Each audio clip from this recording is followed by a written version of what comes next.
लक्ष्मी निवास निलयम विलीन विलयम निधाय रतिवीरम आत्मानुशासनमहं वक्षे मोक्षाय भव्यानाम्।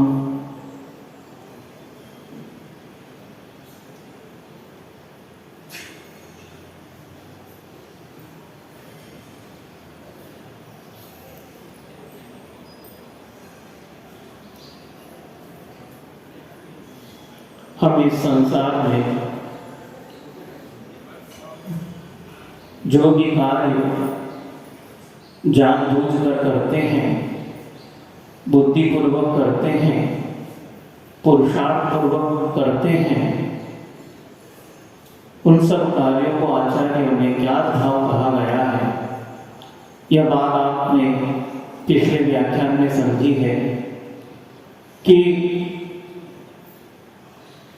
न जाने किस आसक्ति के कारण, मोह के कारण व्यक्ति जानते हुए भी, समझते हुए भी कि मेरे मन में ये जो विचार चल रहे हैं वे अच्छे हैं या बुरे, मेरे मुख से जो वचन निकल रहे हैं वो कठोर है अथवा मृदु, मेरे शरीर से जो क्रिया हो रही है वो वस्तुतः मेरे करने योग्य है अथवा नहीं, इस प्रकार सब कुछ जानते हुए भी, समझते हुए भी न जाने कौन सी ऐसी आसक्ति आ जाती है कि वह उन क्रियाओं को कर लेता है, उसको वह रोक नहीं पाता है। इस क्रिया को, इस भाव को, इस परिणाम को आचार्य ने कहा ये ज्ञान भाव है। जानबूझ कर भी जो व्यक्ति इस प्रकार की क्रिया करता है, इस प्रकार का चिंतन करता है, इस प्रकार के वचनों का प्रयोग करता है, वह व्यक्ति ज्ञात भाव के माध्यम से ऐसे तीव्र कर्मों का बंध करता है कि भविष्य में उन कर्मों से निजात पाना भी बहुत कठिन हो जाता है। सब जानते हैं, बूझते हैं, सब कुछ करते हैं, लेकिन फिर भी ये कार्य हो जाते हैं। कल ही परसों उदाहरण दिया था कि व्यक्ति जानते हैं कि इस वस्तु को खाने से मेरे जीवन में आरोग्य की जो प्राप्ति हो वो समाप्त होकर रुग्णता आ जाएगी, मेरा शरीर रुग्ण हो जाएगा, रोग को प्राप्त हो जाएगा और यहाँ तक मृत्यु को भी प्राप्त हो जाएगा, फिर भी उसको जानते हैं, समझते फिर भी उसका सेवन करते हैं। उन वस्तुओं पर पूरा लिखा रहता है ये स्वास्थ्य के लिए हानिकारक है। इसी प्रकार जहर पे भी तो लिखा रहता है, जहर पे लिखा रहता है ना, जहर की जो डिब्बी मिलती है उस पे लिखा रहता है, क्या लिखा रहता है? डेंजरस है। और जैसे कई बार ये लाइट इत्यादि, जो बिजली के तार इत्यादि लगते हैं ना, वहां पर डीपी इत्यादि लगी रहती, वहां एक चित्र बना रहता है। कौन सा आपका चित्र रहता है? चित्र तो हमारा रहता है, लेकिन सब मटेरियल निकाल के वो चित्र बनाते हैं, चमड़ी मांस सब निकल जाता, केवल क्या हड्डी कंकाल का चित्र रहता है और क्रॉस लगा रहता है। इतने संकेत मात्र से वो समझ जाता है क्या है? 440 वोल्ट, डेंजरस, हाथ लगाएंगे मर जाएंगे। कभी लगाया आपने? क्यों? आपको क्या पता कि वो करंट मारता? एक बार अनुभव तो करके देखो। नहीं करते। जहर की शीशी पे लिखा है, किसी ने अनुभव किया है? किसी को उसका स्वाद पता है? फिर आज तक किसी ने सेवन क्यों नहीं किया? सुनते आए महाराज जी उससे मरण होता है, तो यहां भी कितनी बार सुनते आए हैं कि इस प्रकार की खान पान की वस्तुओं से धीरे धीरे हमारे शरीर का मरण हो सकता है और होता है, लेकिन फिर भी हम उसको करते हैं। इसको आचार्य कहते हैं क्या था? जानबूझकर ये कार्य कर रहे हैं। बहुत अच्छा एक दोहा है, आधा याद है, पूरा किसी को याद हो तो बता देना। जानबूझकर अंध बने हैं, आंखन बांधी पाटी,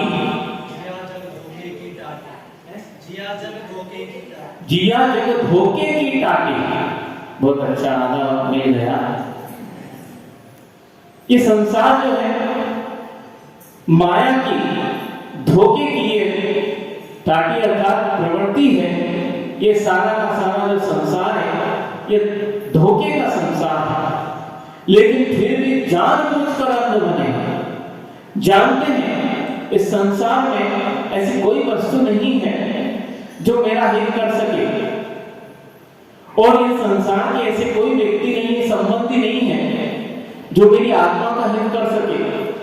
आत्मा का छोड़ो, शरीर का भी हित करने वाले कोई ऐसे संसारी प्राणी नहीं है। सभी स्वार्थ के भीरी हैं, स्वार्थ के संबंध है। ये सब जानते नहीं जानते हैं? बोलो, जानते हैं ना? फिर मेरा तेरा तेरा मेरा इस प्रकार चलता है। जानबूझकर अंध बने, जानते हैं, समझते हैं, फिर भी अंधे बन गए हैं। आंखों में पट्टी बांधी, पट्टी बांधी नहीं है, वो पट्टी किसी को दिखती नहीं है।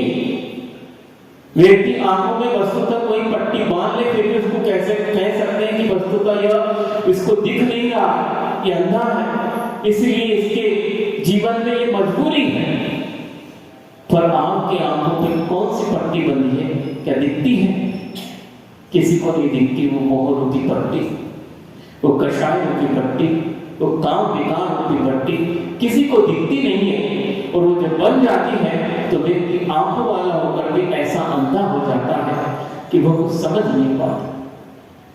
इसीलिए दोहे में लिखा है कि यह संसार धोखे का सामान है। ये संसार एक धोखे की ही कार्य करने वाला है। इस संसार में कोई भी वफादार नहीं है, सब धोखे देने वाले हैं, और स्वयं तुम भी धोखा देते हो।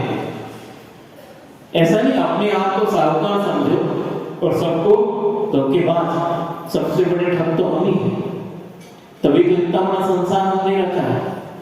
सभी इस प्रकार है, लेकिन फिर भी जानते, बूझते, समझते सब हैं, लेकिन ऐसी पट्टी बांध रखी है कि बंधु इस प्रकार का कार्य। अच्छा, एक बात बताइए कि इस प्रकार का कोई उद्देश्य मिलता है क्या? मोह करो, कसाय करो, काम विकार करो। किसी ने ऐसा उपदेश दिया? किसी ग्रंथ में लिखा है? फिर भी हम करे जा रहे हैं।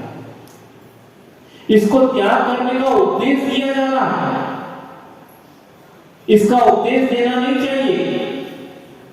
श्रावक का नाम लेते हैं कि हम श्रावक हैं, जिन धर्म में हमारा जन्म हुआ, हम जैनी हैं, या जैनी नहीं भी तो हम इंसान हैं। मनुष्य गति में हमारा जन्म हुआ है, तो किसी भी धर्म का, किसी संप्रदाय का मानने वाला क्यों न हो, लेकिन उसको भी उपदेश दिया जा रहा है।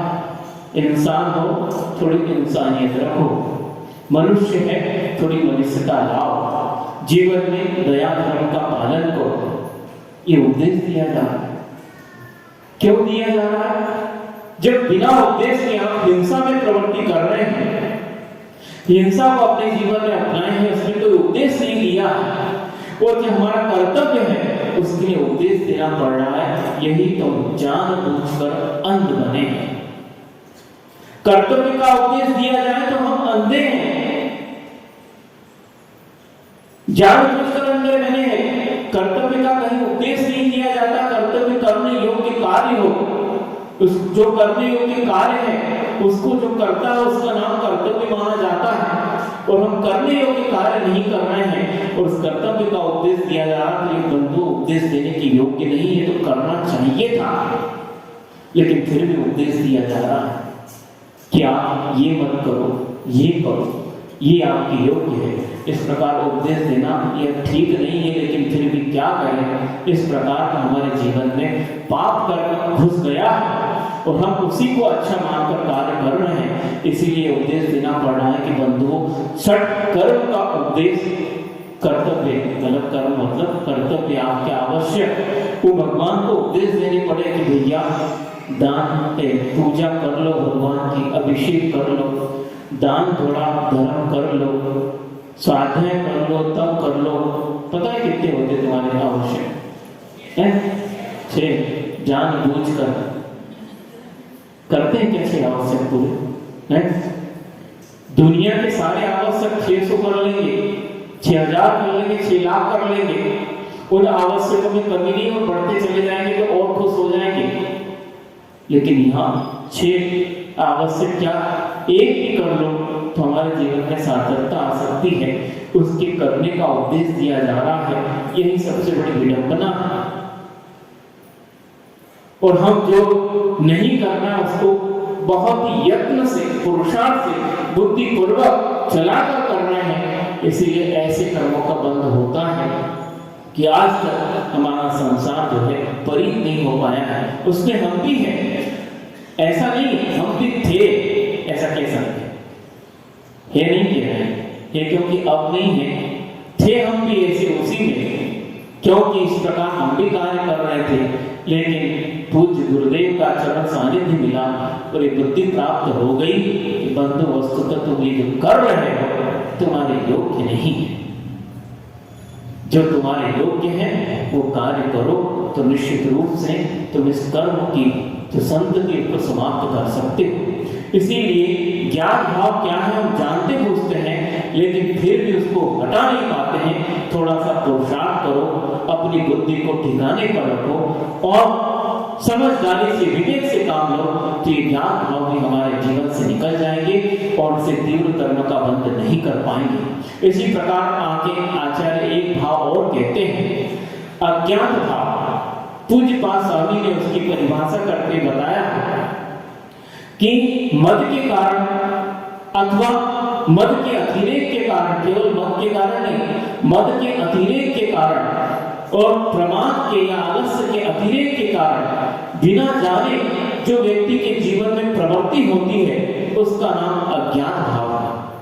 वो बिना जाने ही प्रवृत्ति कर रहा है, उसको पता नहीं जो प्रवृत्ति कर रहा हूं वो कैसी है। पहले वाला व्यक्ति तो जानता है कि मैं जो प्रवृत्ति कर रहा हूं वो बुरी है या जो कर रहा हूं अच्छी, वो जानता है, फिर भी जानबूझकर बुरी प्रवृत्ति को समाप्त नहीं कर पाता है और अच्छी प्रवृत्ति नहीं कर पाता है, तो तीव्र पाप का बंध करता है। लेकिन यहाँ आचार्य कह रहे हैं कि वो जान ही नहीं पाता। क्यों नहीं जान पाता है? तो मद का ऐसा अतिरेक होता है, अहंकार का ऐसा अतिरेक हो जाता है कि वो हमारी बुद्धि को ही समाप्त कर देता है, जानने बूझने की क्षमता ही समाप्त हो जाती है। ऐसा है कि ज्ञान नहीं है, वहां क्षोभम है, ज्ञान भी है, लेकिन वो ज्ञान काम नहीं कर पाता है। ऐसा मद का उस पर आवरण चढ़ जाता है, पूरे जहां भी देखता है उसे अपने मद के अनुसार वस्तुएं दिखती है, इसलिए वो जान ही नहीं पाता है, समझ ही नहीं पाता वस्तु के स्वरूप को और बिना जाने प्रवृत्ति करता है। प्रवृत्ति अच्छी है या बुरी उसको ज्ञान नहीं हो पाता है। मान लो कोई समझाने भी जाए तो समझता नहीं है, क्योंकि मद का अतिरेक है, ऐसा मद उस पर छा गया है, वो जान ही नहीं पाता है। तो इस प्रवृत्ति को आचार्य परमेश्वरी कहते हैं यह अज्ञात भाव है। मद और प्रमाद के कारण इस प्रकार का अंधकार छा गया है कि आपको समझ में नहीं आता है। उदाहरण दे दें, अब आपने किया नहीं हो तो कैसे दे दें? किया महाराज जी आपने किया, हमने तो नहीं किया, आचार्यों ने उदाहरण दिया है और भगवान ने केवल ज्ञान में उसको देख लिया, इसलिए उदाहरण बनाया है कि हालांकि नहीं भी बना, देखा नहीं भी किया हो तो देखा तो होगा कि जब व्यक्ति शराब पी लेता है उसके पहले तो वह सब कुछ जान रहा है, बूझ रहा है, समझ रहा है, लेकिन जैसे शराब पीता है और शराब के पीने के बाद जब नशा चढ़ता है क्या होता है? क्या होता है? उसको लगता है सारा जहां जो है झूम रहा है, नाच रहा है और मैं स्थिर खड़ा हूं, जबकि होता क्या है? वो झूम रहा है, सारा जहां स्थिर खड़ा है। क्या हो गया? ये बुद्धि को भ्रमित कर दिया, बुद्धि के ऊपर आवरण आ गया।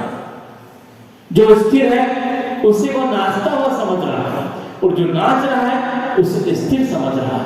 मैं स्वयं झूम रहा हूं इसलिए दुनिया झूमती दिख रही है, ये नहीं समझ रहा है, लेकिन उल्टा समझ रहा है, क्योंकि ज्ञान नहीं है, अनजान हो गया है, उसे वस्तु का स्वरूप अब ज्ञात नहीं है।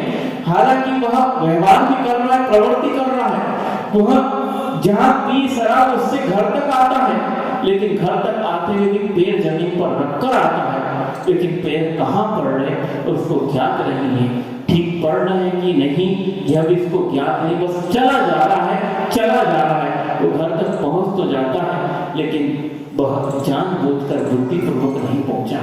वो घर आकर माता को कभी पत्नी समझ जा सकता है, कभी बहन समझ सकता है, कभी पत्नी को माता, बहन को माता समझ सकता है, कभी पिता को भाई, इस प्रकार। और मान लो पिता को पिता भी समझ रहा है, लेकिन फिर भी उसके जानबूझकर या समझ जो उसकी जो पहले थी वो आज समझ नहीं है, उसकी समझ को जो है मदिरा ने आवृत कर लिया है, उसकी समझ को भ्रमित कर दिया है, उल्टा कर दिया है। ऐसा भी नहीं हम कहेंगे, भ्रमित कर दिया है। मान लो पिता को पिता समझ भी रहा है, लेकिन वो फिर भी सही रूप से जान नहीं रहा है। इस प्रकार इस शराबी का जो है आचरण हो जाता है। उसी प्रकार आचरण कहते हैं जब मद का अतिरेक होता है, केवल मद नहीं, उसका अतिरेक, इतना अतिरेक कि वो व्यक्ति की बुद्धि ही भ्रष्ट हो जाती है, उसको समझ में नहीं आता आखिर में वस्तु स्वरूप क्या है। मैं जो क्रिया कर रहा हूँ, मैं जो सोच रहा हूँ, जो मैं बोल रहा हूँ, वो सब ठीक है कि नहीं, ये समझ नहीं पाता। पहले वाला तो समझता है, लेकिन यह व्यक्ति जो अज्ञात भाव में आ गया है, वो व्यक्ति इन क्रियाओं को करते भी समझ नहीं पाता कि यह सही है कि गलत है। इस प्रकार का बहुत अच्छा एक उदाहरण याद आ रहा है। और पूज्य गुरुदेव ने जब सरवार सिद्धि का अध्ययन पूरे संघ को कराया था, उस वक्त वो उदाहरण दिया था। और उस जो सरवार सिद्धि के अध्ययन करते हुए आचार्य महाराज ने जो उपदेश दिए हैं, उस उपदेशों को पुस्तकबद्ध भी किया गया है।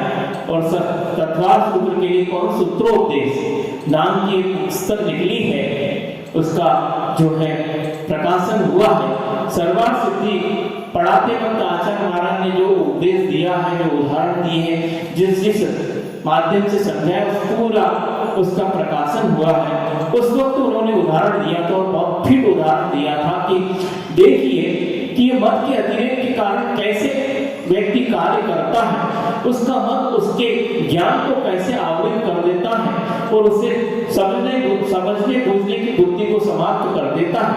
उस वक्त उन्होंने कहा कि स्वस्थ व्यक्ति दो प्रकार के होते हैं। हमने तो एक ही प्रकार सुना था, व्यक्ति एक तो अस्वस्थ होता है, अस्वस्थ होता है। अब स्वस्थ के दो प्रकार बताए, देखिए बिल्कुल आश्चर्य करेंगे कि किस प्रकार आचार्य महाराज ने उदाहरण प्रस्तुत किया है। ये उनकी बुद्धि का ही कमाल है कि स्वस्थ व्यक्ति भी दो प्रकार के होते हैं, एक व्यवहारिक स्वस्थ और एक सैद्धांतिक स्वस्थ। एक व्यवहारिक स्वस्थ, एक सैद्धांतिक स्वस्थ। एक व्यक्ति है पहलवान, हट्टा कट्टा है, कोई किसी प्रकार का रोग नहीं है, वात पित्त का बिल्कुल समान मात्रा में है, और इसी कारण वो जो है पहलवान बन गया, उसका शरीर हष्ट-पुष्ट हो गया और अच्छा तगड़ा पहलवान है। दो चार पहलवान को इकट्ठा जो है हराने के लिए वहां काबिल है, किसी प्रकार का रोग नहीं, बिल्कुल स्वस्थ है, प्रसन्न है। अब पहलवान है, अब क्या हो गया, यह स्वस्थता व्यवहारिक स्वस्थता है, क्योंकि उसका शरीर स्वस्थ है, किसी प्रकार का रोग नहीं है, प्रसन्न है और हट्टा कट्टा है। यह व्यवहारिक स्वस्थता है। हम इसको क्या कहेंगे, ये व्यक्ति स्वस्थ है, बिल्कुल तगड़ा है। आचार्य कहते हैं ये व्यवहारिक स्वस्थता है। तो आगे क्या होता है देखते हैं। क्या वो पहलवान है? अब पहलवान तो पहलवान होते हैं, अब पहलवानी उनके अंदर है और मैदान में उतर जाए फिर क्या होगा, कीड़ा तो काटता है। अब वो उतर गए और सबने देखा भैया ये तो क्या है, वो होता है ना कुबल का गुस्सा ज्यादा, लक्षण में फिट जाने की, अर्थात देख लिया है भाई साहब तो डबल टिबल चौबल है, हम उतर गए तो कीमा बन जाएगा, इसलिए अब देखकर कोई सामने उतर नहीं रहा। वो तार ठोक कर सबको जो है आह्वान कर रहा है, बुला रहा है, आओ किसमें दम है और मुझसे लड़ो। और सब देख रहे हैं भैया नहीं, अपने को देख लिया हम जीत नहीं पाएंगे और उल्टा अपनी हानि हो जाएगी, इसलिए सब खड़े होकर देख रहे हैं। अब वो पहलवान अभी तो वह व्यवहारिक स्वस्थ है, अब उसकी अस्वस्थता कैसे आती है। अब देख रहे हैं कोई आ ही नहीं रहा है, अब मेरी शक्ति का प्रदर्शन कैसे करूं, किसको बताऊं। अब सामने एक दीवार, अच्छी मजबूत पत्थर की दीवार, अब पहलवान साहब जो है कोई नहीं मिला तो भिड़ गए उसी से दीवार से और दीवार को तहस नहस कर दिया। बेचारे का जो मकान था वो ढह गया, मुक्के से लाश से कर दिया। ये क्या है? क्या है? स्वस्थ पहलवान है? क्या स्वस्थता है? व्यवहारिक स्वस्थता तो है, आचार्य कहते हैं सैद्धांतिक स्वस्थ यह व्यक्ति नहीं है। सिद्धांत रूप से व्यक्ति अस्वस्थ है। उसके शरीर में स्वस्थता है, हष्ट पुष्ट है, कोई रोग नहीं है, लेकिन जब पहलवानी करने उतरा और जब सामने कोई मिला नहीं तो मद का ऐसा अतिरेक हो गया, वो जानने कूदने की शक्ति समाप्त होगी, इस दीवार से टकराऊंगा। और मान लो ज्यादा मजबूत होती तो क्या होता? तो दीवार थी, पहाड़ से टकरा जाओ पहलवान जी, क्या होगा? कोई पहाड़ से टकराएगा तो अपनी मोड़ फूटेगी, ऐसी कुछ कहावत है ना, है? तो हाँ, पहाड़ से मोड़ मारो तो अपनी मोड़ फूटे, ऐसी यदि ऐसा करता तो उसका मोड़ फूटता, क्योंकि अज्ञान अनजान हो गया, उसे अब समझ में नहीं आ रहा, बल का अतिरेक हो गया है, वह अहंकार बल का आ गया है कि मेरे पास इतना बल है और उसको मैं प्रदर्शित नहीं कर पा रहा हूं। कोई मेरे सामने पहलवान होता तो उसको हरा कर मैं अपनी जो है भुजाओं को उठाकर कह सकता कि मैं बहुत बड़ा पहलवान हूं। इस नगर में नहीं, इस प्रदेश में और हो सकता है इस देश में मैं अव्वल पहलवान हूं, किसी को हरा कर सकता ना अपना बल का प्रदर्शन, लेकिन अब कोई है नहीं मेरे सामने, मैं प्रदर्शन कैसे करूं? इस प्रकार बल का अहंकार अतिरेक को प्राप्त हो जाता है और वो व्यक्ति दीवार से टकरा जाता है और दूसरों का नुकसान कर देता है। वो जान नहीं रहा मैंने क्या किया, ये गलत कार्य कर दिया, उसके पास बुद्धि नहीं है, क्योंकि बुद्धि अहंकार ने मद ने भ्रष्ट कर दी है, इसलिए वो व्यक्ति इस प्रकार का कार्य करता है। इसलिए आचार्य कहते हैं वो व्यवहारिक स्वस्थ तो है, लेकिन सिद्धांत रूप से वो स्वस्थ नहीं है, क्योंकि उसका उपयोग, उसका मन, उसकी चेतना अहंकार से युक्त है, वो सारी की सारी अस्वस्थ है। जिसकी चेतना अस्वस्थ है और व्यक्ति कितना भी स्वस्थ हो जाए उसे स्वस्थ नहीं माना जाता। लेकिन एक व्यक्ति है जिसका मन जो है वह दूसरे के उपकार में, दूसरे के हित में चिंतन करता है, उस व्यक्ति का मन जो है वो हमेशा दूसरे के लिए अच्छे भाव रखता है, मैत्री भाव रखता है, प्रबोध भाव रखता है, कभी किसी से ईर्ष्या नहीं करता है, कभी किसी से राग द्वेष की प्रवृत्ति नहीं करता है। लेकिन बेचारा दुबला पतला है, खारक के समान है, खारक छुआरा, कीकड़ा पहलवान बोलते हैं, हाथ पैर में दम नहीं, वो ऐसा नहीं सोचता। तो इस प्रकार है, लेकिन आचार्य परमेश जी कहते हैं व्यवहार से वह व्यक्ति दुबला पतला है, लेकिन कोई रोग नहीं है, उसको हम पहलवान नहीं कर रहे हैं, वो शरीर से दुबला पतला है, रोग नहीं है, इससे स्वस्थ है, लेकिन उसकी मानसिकता भी बिल्कुल स्वस्थ है कि उसका उपयोग, उसकी चेतना, उसका मन तो कभी अपने मद के अतिरेक में नहीं आता है। इसलिए आचार्य का यह सैद्धांतिक स्वस्थ है। और मान लो शरीर से अस्वस्थ भी हो जाए, वात पित्त कुपित हो जाए, रुग्ण हो जाए, लेकिन फिर भी उसके मन में कभी किसी के प्रति बुरे भाव नहीं आते हैं, तो आचार्य कहते हैं भले वो शरीर से, व्यवहार से अस्वस्थ है, लेकिन सिद्धांत रूप से वो स्वस्थ है, क्योंकि उसका मन स्वस्थ है, उसका उपयोग स्वस्थ है, उसकी चेतना में कभी विकार उत्पन्न नहीं होते, और होते भी हैं तो वह उनको सहन, उसको जो है समता के साथ सहन करके उन कर्मों को जो है निकाल देता है, लेकिन कभी अपचिंतन नहीं करता है, कभी दुर्वचनों का प्रयोग नहीं करता है, और कभी अपनी क्रिया को किसी के लिए हिंसा के लिए प्रयोग नहीं करता है। ऐसा व्यक्ति सैद्धांतिक रूप से स्वस्थ माना जाता है। अब बताओ कौन सी स्वस्थता चाहिए आपको, बताओ है? अब हम सुन के तो कही दोगे महाराज जी हम काय को बोले हैं, लेकिन होता इसीलिए हम अपने शरीर को बार बार देखते रहते हैं, उसकी स्वस्थता की चिंता करते हैं, पर अपने मन को स्वस्थ बनाने की कभी चिंता नहीं करते। बंधुओं, जो मन से हार जाता है उसकी हार है, और जो मन से जीत जाता है बंधुओं उसी की जीत होती है। इस शरीर से जीतना कभी भी जीतना नहीं कहलाता। वो एक साथ जीतकर गोल्ड मेडल प्राप्त कर लेगा, लेकिन जरूरी नहीं दूसरे साल वही जीत जाए। दूसरे साल दूसरा पहलवान गोल्ड मेडल जीत लेगा तो एक साल के लिए तुम्हारी जीवन था, एक साल बाद पहलवान जी मर गए। लेकिन जो वस्तुतः मन से जीता होता है वो बंधु कहीं भी चले जाए उसके साथ गोल्ड मेडल चलते ही रहते हैं। लोग पहनाने के लिए दौड़ते ही रहते हैं, पर वो कहता है इन गोल्ड मेडलों से मेरा सम्मान नहीं, मेरे अपने भाव से मेरा सम्मान हो रहा है, इस गोल्ड मेडल से मेरा सम्मान नहीं। इस प्रकार यह चेतना के ऊपर जो हमारी आवरण मत के कारण चढ़ जाता है, प्रमाद के कारण चढ़ जाता है और उसके कारण हम बिना जाने जो प्रवृत्ति कर लेते हैं, ऐसे तीव्र कर्मों का बंध होता है बंधुओं कि वह भी जब भोगने में आता है तब आंसू आ जाते हैं, आंसू भी नहीं आ पाते बंधुओं, रोना भी भूल जाते, ऐसी तीव्र वेदना होती है और सोचते हमने तो कुछ किया ही नहीं है। ऐसे कैसे नहीं किया है, अनजाने में जो कर लिया है उसका हम कैसे फल चुकाएंगे, ऐसे ही चुकाएंगे।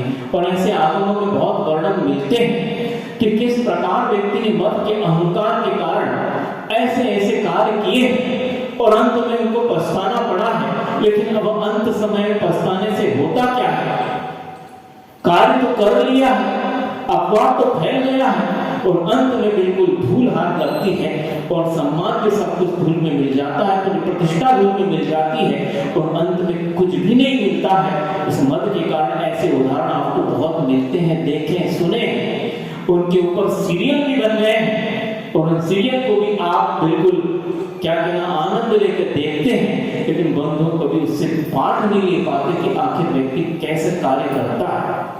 कौरव और पांडवों का उदाहरण मिलता है कि ऐसा नहीं कि कौरव को समझाने के लिए ऐसे बड़े बड़े विद्वान नहीं थे, भीष्म पितामह जैसा विद्वान था, द्रोणाचार्य जैसे गुरु थे, विदुर जैसा महा नीतिवान मंत्री था। इन सब ने उन कौरवों को समझाया कि इस बल का अहंकार मत करो, तुम 100 हो, पांडव 5 भी होकर 500 हैं, क्योंकि उनके साथ धर्म है और धर्म जिसके पास होता है उसकी शक्ति की कभी गणना नहीं की जा सकती। तुम क्वांटिटी में गणना कर रहे हो, हार जाओगे, अंत में पछतावा हाथ लगेगा। इसलिए मान जाओ, अनीति को छोड़ दो, इस बल का अहंकार मत करो। लेकिन दुर्योधन को स्वयं के बल का तो इतना अहंकार नहीं था, दूसरे के बल पे जी रहा था। किसके बल पे? कर्ण के बल पे, अश्वत्थामा के बल पे जी रहा था। ये मेरे मित्र है, ये पूरे संसार को जीत सकते हैं। लेकिन ये नहीं उसको पता कि मेरे साइड जो है वो अधर्म है, वो अधर्म किसी का मित्र नहीं हो सकता। धर्म तो मित्र हो सकता है और अधर्म ही मित्र होता है, अधर्म कभी किसी का मित्र नहीं हो सकता। चाहे कितने भी बलशाली अपने साइड कर लो, लेकिन सब अधर्म में जाएंगे तो इस प्रकार सबका ही सत्यानाश हो जाएगा। मान लो जब शरीर में जो वात के पित्त कफ है वो अत्यंत मात्रा में रुग्ण हो जाए, कुपित हो जाए, अब अच्छे से अच्छा व्यक्ति नहीं आ जाए और वह औषधि का प्रयोग करे और वह अच्छी से अच्छी औषधि गई है, लेकिन यह जो अंदर विकृति फैली वो बहुत ज्यादा मात्रा में है और औषधि तो है बहुत बलशाली है, लेकिन उसका यदि थोड़ा सा भी कमजोर बना है, वो जितनी भी औषधि अंदर जाती है वो क्या हो जाती है? सारी की सारी औषधि जो है अपने गुणों को खो देती है और वो वात कफ के कारण सारी के सारी औषधि नष्ट हो जाती है। क्योंकि प्रभाव किसका है? अंदर जो विकृति शरीर में फैली उसका प्रभाव है। अभी औषधि का प्रभाव इतना नहीं हुआ, यद्यपि औषधि भी बलशाली है, लेकिन जो अंदर रुग्णता है ये वो रुग्णता और ज्यादा बलशाली है। इसमें अच्छी से अच्छी औषधि, अच्छे से अच्छा वैद्य वहां फेल हो जाता है, क्योंकि आपके अंदर इतनी मात्रा में रुग्णता है। पहले उसको धीरे धीरे शमन करना पड़ेगा। कैसे? तो पहले विरेचन इत्यादि देकर उस शरीर में जितनी विकृति उसको पहले बाहर निकालना पड़ेगा, उसके बाद औषधि देना पड़ेगी। इस प्रकार का कार्य करते हैं, डायरेक्ट नहीं जाती है। उसी प्रकार दुर्योधन को समझ में नहीं आया कि मेरे पक्ष में अधर्म जैसा विकृत व्यक्ति बैठा है, जितने भी बलशाली आ जाएंगे उनका बल भी विकृत हो जाएगा, और विकृत बल वाले कभी जीतते नहीं हैं, वो हमेशा हारते हैं। और जिनके पास सत्य का बल है, धर्म का बल है, भले उनके शरीर में कम बल हो, लेकिन वस्तुतः विजय उसी की होती है, क्योंकि उनके पास धर्म और सत्य है। इस प्रकार कई बार पाठ दिया, भीष्म पितामह ने दिया, द्रोणाचार्य ने भी दिया, और विदुर ने भी दिया, और धृतराष्ट्र भी देते तो थे, लेकिन पीछे पुड़िया और छोड़ देते थे, इसलिए तो उसको धृतराष्ट्र कहा है। समझाते तो थे बेटा ये ठीक नहीं है, ऐसा नहीं करना चाहिए, अपने भाई है, फिर धीरे से बोल देते थे। क्या करें, अपना अधिकार भी तो छोड़ा नहीं जाता है, पुड़िया छोड़ दी। अब समझ जाता तो दुर्योधन कि हाँ यही बात है, अधिकार तो मेरा था, मेरे पिता बड़े थे, पांडु छोटे थे, राज्य तो मुझे मिलना था। लेकिन धृतराष्ट्र ने ये नहीं समझा कि वस्तुतः मेरा अधिकार तो था, लेकिन कर्म ने इस अधिकार को नहीं लेने दिया। जब मैं जन्मांध था तो अब मेरे लिए राष्ट्र कैसा, ये प्रकृति ने सिद्ध कर दिया, मेरे अपने कर्म ने सिद्ध कर दिया, अब मैं बड़े होने के नाते अधिकारी बनने लगो, ये गलत बात है। प्रकृति और कर्म सिद्ध कर रही, तुम योग्य नहीं हो, चुपचाप बैठ जाओ। लेकिन यह मद जो है बैठने नहीं देता, बल का मद बैठने नहीं देता। इस प्रकार का अंधकार छा गया था कौरवों पर, और वो ताल ठोक कर कह रहे थे क्या, और अंत में इतनी संधि हो गई, ऐसा करो राज्य नहीं दे रहे हो तो क्या 5 गांव दे दो। वो 5 गांव को 5 राष्ट्र बनाने की क्षमता रखते हैं पांडव, इसलिए 5 गांव दे दो।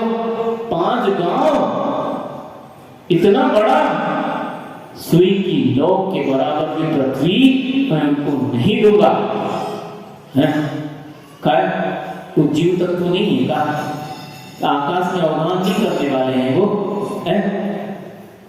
आकाश सस्यावगान सूत्र उस दुर्योधन को किसी ने समझाया नहीं।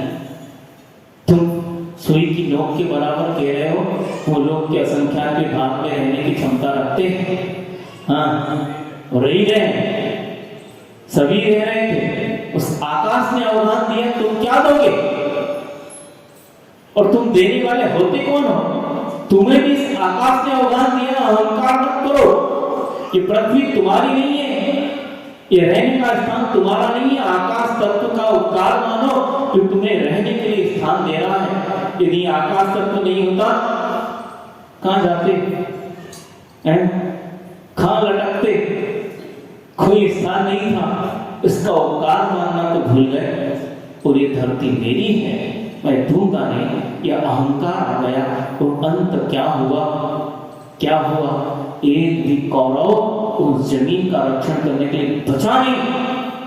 100 के 100 सारे समाप्त हो गए, पांडव एक भी हताहत नहीं हुआ, पांडव साबुत बच गए।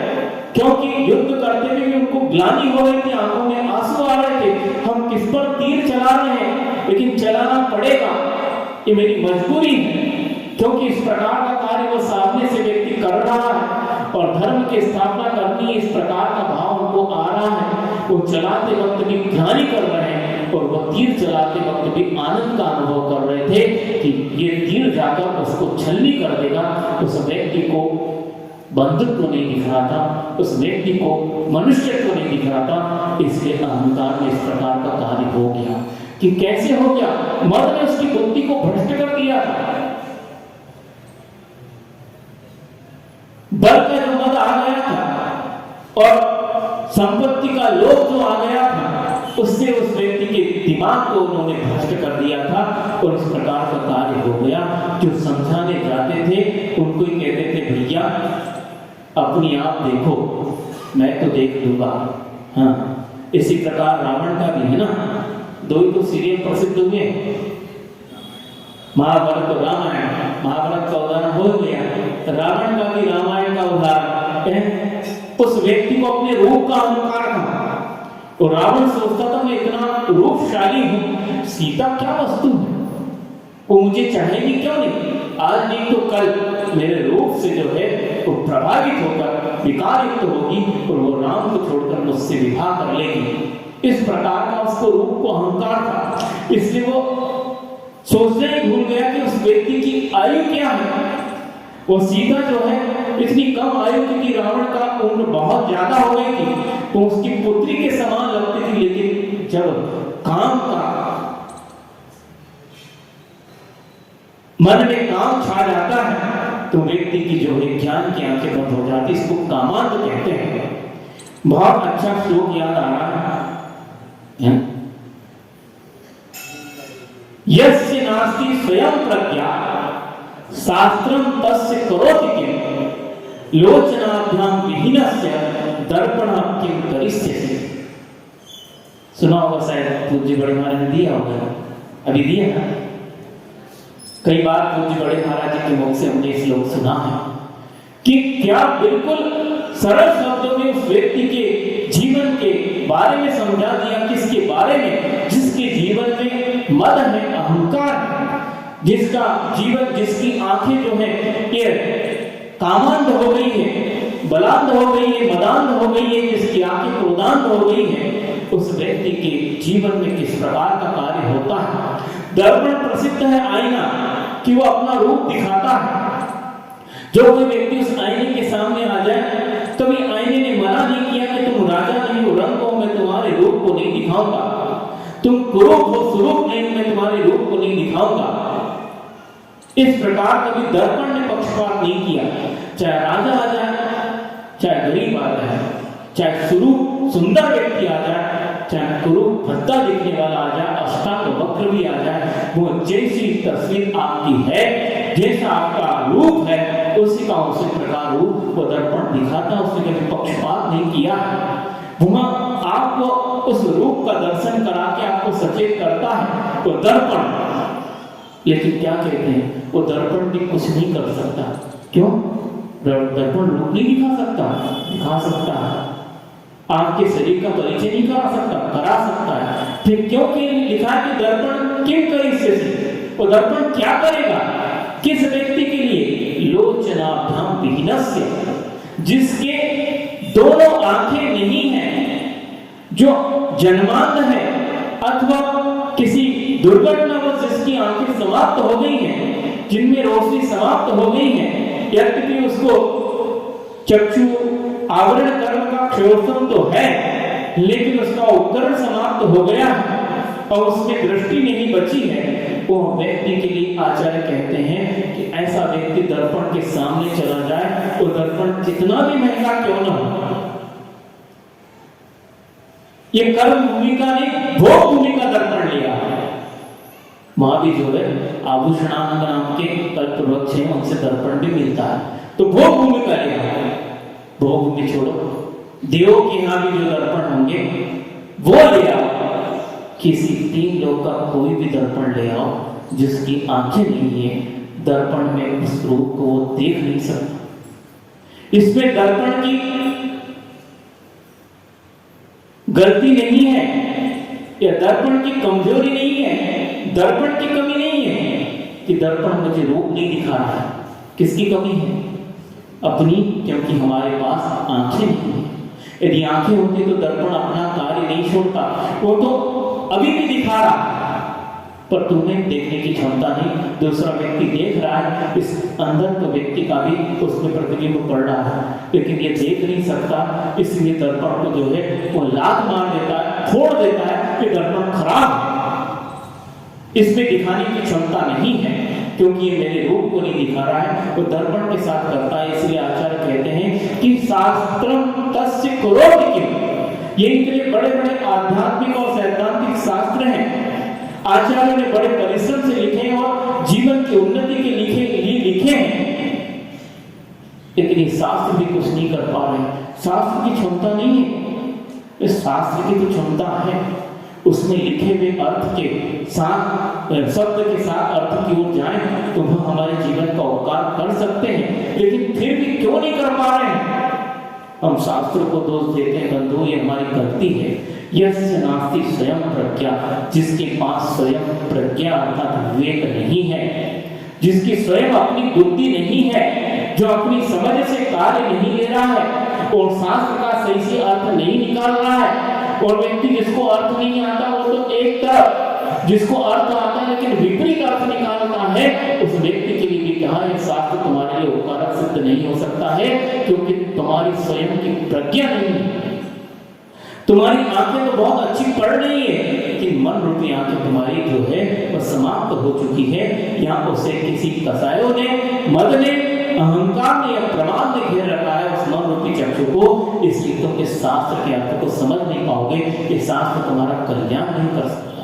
इसलिए शास्त्र दोषी नहीं, दर्पण दोषी नहीं, हमारी आंखें नहीं है इसलिए दर्पण में नहीं दिख रहा, हमारे मन रूपी आत्मा रूपी चक्षु प्रज्ञा खुली नहीं है, इसलिए शास्त्र का अर्थ समझ में नहीं आ रहा। इसी प्रकार वो रावण को भी समझ में नहीं आ रहा था, वो रूपांध हो गया, रूप के अहंकार में आ गया था, काम विकार से ग्रसित हो गया था। वो सोचता सीता मुझे एक न एक दिन मेरे पर प्रसन्न हो जाएगी और विवाह के लिए तैयार हो जाएगी, और वस्तुतः रावण से, राम से भी सुंदर रूप था उसका, ऐसा बताते हैं, राम से भी सुंदर रूप रावण का था। और रावण की एक नहीं बहुत सी पत्नियां थी, मंदोदरी का नाम विशेष आता है, बहुत सी मतलब हजारों, 18,000 रानियां थी, राम की हो सकता कम हो 8,000 ही हो, बलदेव थे, इसलिए इनकी ज्यादा थी क्योंकि इतने रूपवान थे। मंदोदरी ने समझाया, विभीषण ने समझाया, समझ में नहीं आया और कहने उल्टे लगे, तुम आज की हो मंदोदरी, तुम्हें तो मैं विवाह के लाया था, तुम क्या जानो, तुम मुझे शिक्षा देने आए, और विभीषण तुम तो बच्चे हो मेरे सामने, आज के छोकरे मुझको उपदेश दे रहे हो, सब मैं जानता हूं। और वस्तु तो रावण बहुत नीतिवान था, बताते हैं राम से भी ज्यादा, लक्ष्मण से भी ज्यादा नीतियां रावण जानता था, और उसकी नीतियां बहुत प्रसिद्ध भी थी। अंत जब मृत्यु के निकट था तो राम ने स्वयं लक्ष्मण को भेजकर रावण के पास कहा था कि रावण से नीति सीख के आओ, आगे तुम्हें राज्य निष्कंटक चलाना, तो रावण से नीति सीखो। अंत में ये तक कहा था। उस रावण को जब वह मदांध था, जब वह मद से अंधा हो गया, काम से अंधा हो गया, उस वक्त उसको कोई चीज समझ में नहीं आ रही, और अंत क्या हुआ, उस त्रिखंडपति प्रति नारायण का अंत क्या हुआ, उसका मरण हो गया। एक तीर से ही उसका जीवन जो है नष्ट हो जाता है, और केवल वही नहीं रुका, उसके बाद इस प्रकार का कर्म उसने बंद किया। इस क्रिया के कारण 63 साल का पुरुष में उसका पद था, प्रति नारायण था, लेकिन इस प्रकार का उसने कार्य किया, और ऐसे अनजाने में ऐसे कर्म का, अज्ञात भाव से ऐसे कर्म का उसने बंद किया, ऐसा बंद किया कि वह जाकर तीसरे नरक में जाकर रुका है। तीसरा नरक है ना, हाँ, तीसरे नरक में जाकर रुका। कौन था वो? प्रति नारायण, 3 खंड का अधिपति था। नारायण तो बाद में बनते हैं, जब उस प्रति नारायण को मारते तो उनका राज्य जो है वो लेते हैं। ये प्रति नारायण स्वयं पुरुषार्थ से इतना बड़ा राज्य जीता है, नारायण जीत कर नहीं लेते हैं, चक्रवर्ती तो जीत कर लेता है, लेकिन नारायण ऐसा है कि प्रति नारायण जब अवसान को प्राप्त होता है, ये नारायण उनके राज्य पर कब्जा कर लेते हैं, जैसे तुम लोग करते हो, कब्जा ही नहीं। तो इसी प्रकार ये वो कार्य करता था। ऐसे उदाहरण आगम में बहुत मिलते हैं, लेकिन फिर भी यदि हमारे जीवन में उन उदाहरणों से यदि समझ बुद्धि उत्पन्न नहीं होती, और ये कपोल कल्पित घटना नहीं बंधुओं, सत्य घटना है, ये घटित हो चुकी है। और जब इतने बड़े बड़े महापुरुषों के साथ घटित हो गए तो हम किस खेत के मूली हैं? हम अहंकार न करें, हमारे साथ ऐसा नहीं हो सकता है, यह भी अहंकार हो सकता है। इसलिए अपनी चेतना को प्रतिपल जागृत रखो।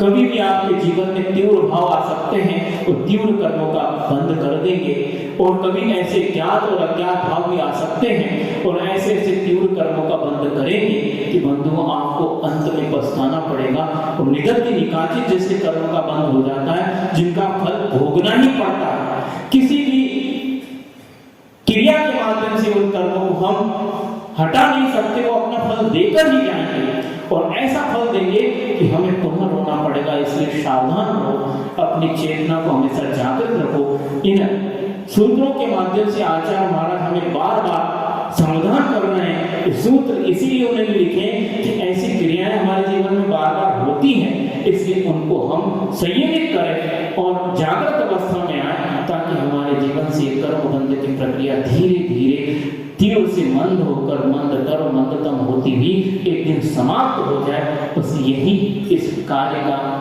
फल है, अन्यथा इसका कोई फल नहीं है। इतना सुन रहे हैं, इतना स्वाध्याय कर रहे हैं, इतना जो उपदेश सुन रहे हैं, उसका यही फल है कि धीरे धीरे हमारे कर्म बंध की प्रक्रिया कम होती होती रुकना चाहिए, तभी हमारे जीवन की सार्थकता है। इस प्रकार इन चार भाव के माध्यम से आपने समझा। इनके लिए बहुत अच्छा उदाहरण पूज्य गुरुदेव ने सुनाया था, वो आज समय नहीं, बहुत अच्छा उदाहरण के व्यक्ति की स्वाध्याय करने के बाद समझ कैसे बढ़ जाती है, बहुत अच्छा उदाहरण आज नहीं और कभी सुनाएंगे। अहिंसा परमो धर्म की जय, याद रखोगे तो सुनाएंगे। मोदी समाधि परिणाम बुद्धि स्वात्मोपलब्धि शिव सौ सिद्धि चिंता मणि चिंतित वस्तु दानी कामंद मानस नमास्ते। तो दिवाड़ी माता की जय, परम पूज्य आचार्य गुरु विद्यासागर जी महाराज की जय।